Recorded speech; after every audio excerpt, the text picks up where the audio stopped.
Hi, again we have this challenge here. The question is 8 to the power of x equal to 1. What could be the possible values of x in this challenge that can actually satisfy this?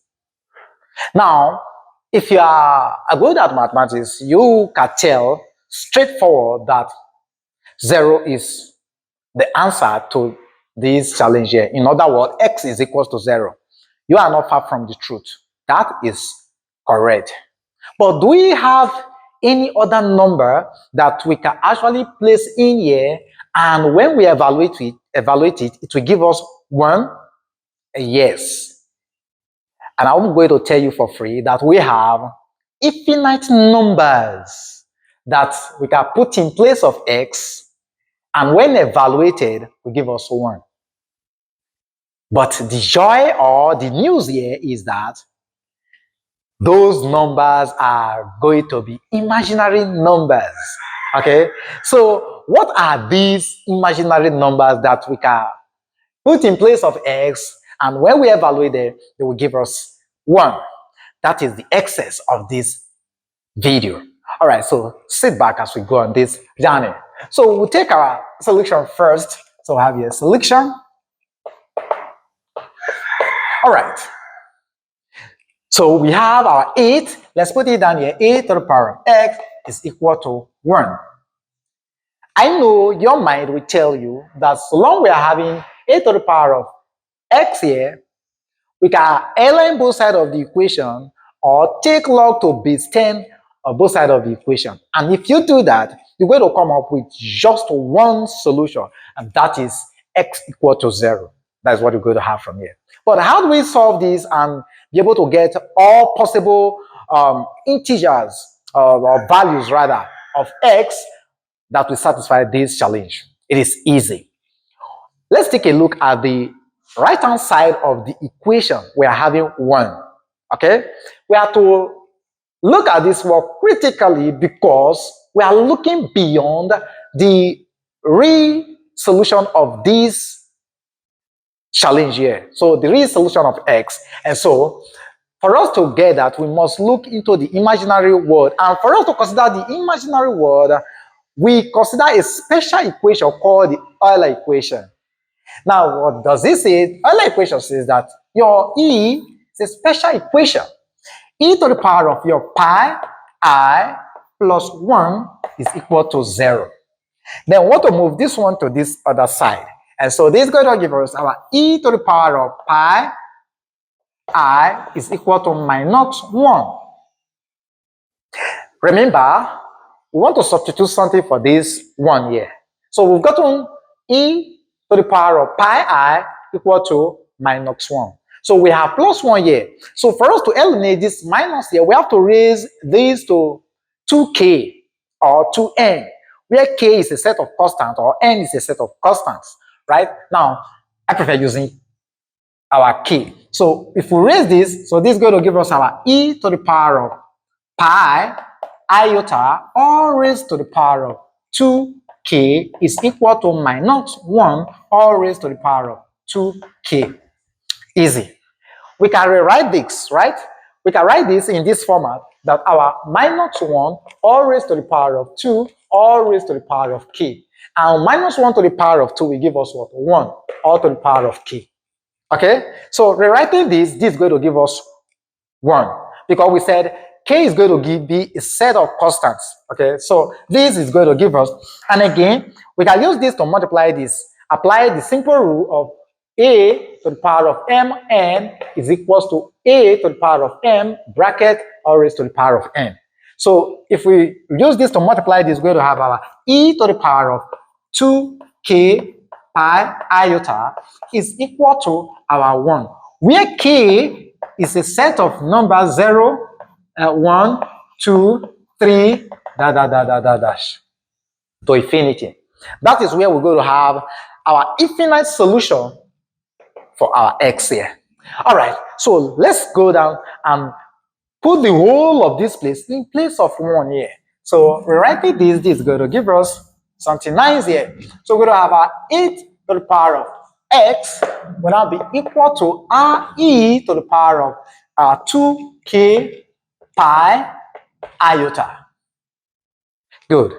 Now, it is at this point we can now either ln both sides of the equation, that is ln base e, or we take log base 10 to this expression. But here, let's take our ln base e. Why? Because of this e we have in here now. So let's take this as our, so we have ln of 8 to the power of x. This is equal to the ln times our e to the power of 2k pi iota. Okay, we apply the law of logarithm, which says that your log, if you have, okay, let's take your ln of your a to the power of b, so move this way, so this is going to give us our b times the ln of a. So we want to move this x this way, so we're going to have here x times the ln of our 8, this is equal to, now if you take a good look at this, we're having ln base e times e. And so this will leave the system. And I'm left with our 2k pi iota. Wow. Now we divide through by ln of 8. So we now divide this by the ln of 8. We equally divide through by this side by ln of 8. This leave the system. So we now have our x will now be equal to, look at the ln of our 8 here. 8 can be written as 2 to the power of 3. Okay, so if we have 8 written as 2 to the power of 3, so we're going to have ln of 2 to the power of 3. Applying this law of logarithm, we're going to move the 2 to the other side. And so if we do that, this is going to give us our 2k pi iota all over our 3 ln of 2. Easy. Okay, now let's check out this now. Remember we said our k, look at the value of our k. We said k is equals to 0, 1, 2, 3, dash to infinity. Okay, so we're going to substitute the values of k into this equation and see what this gives us. So this is the original root where we're going to do our substitution. So we're going to take the value for the first one. I don't value for the first, second, third, and to the fourth one. And they all satisfy the original equation. But I'm going to do that of the first one. Okay? Then, when k is equal to 0, let's put 0 into this. So this is going to give us our x1 is equal to 2 times 0 times pi iota all over our 3 ln of 2. And this will give us 0 all over the 3 ln of 2. Okay? And everything will give us 0, right? Is that not so? Yeah, this will give us 0. So we're going to have x1 is equal to 0. This is the first value that even many looking at it, you will know that anything raised to the power of 0 is equal to 1, except 0 to the power of 0 and 0 to the power of iota. Aside these conditions, any other thing raised to the power of 0 will give us what? 1. Okay, so the first value here, we have x1 is equal to what? 0. Satisfy this. So let's just quickly check for that of our k equal to 2. So for our x2, for our x2, what will be the value of k? So we're going to have k is equal to 1 for our s2. So we're going to have x2 is equal to, we're going to put in 1 here. And so that will give us our 2 pi iota all over 3 ln of 2.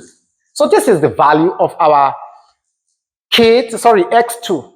Now, if you put this into your calculator, it will give you 9.0 something iota. And if you put that value here, it will give you 1. Okay, so it shows that this also satisfies the original equation. Okay, if you do that for k3, k4, k5, k6, k whatever to infinity, you discover that you're going to have infinite solution to this, but only one of the answer or the root is a real root. The rest are from the imaginary word, imaginary numbers. Okay, all right, so see you in our next class. Thank you for staying to the end of this class. See you. Bye. for now.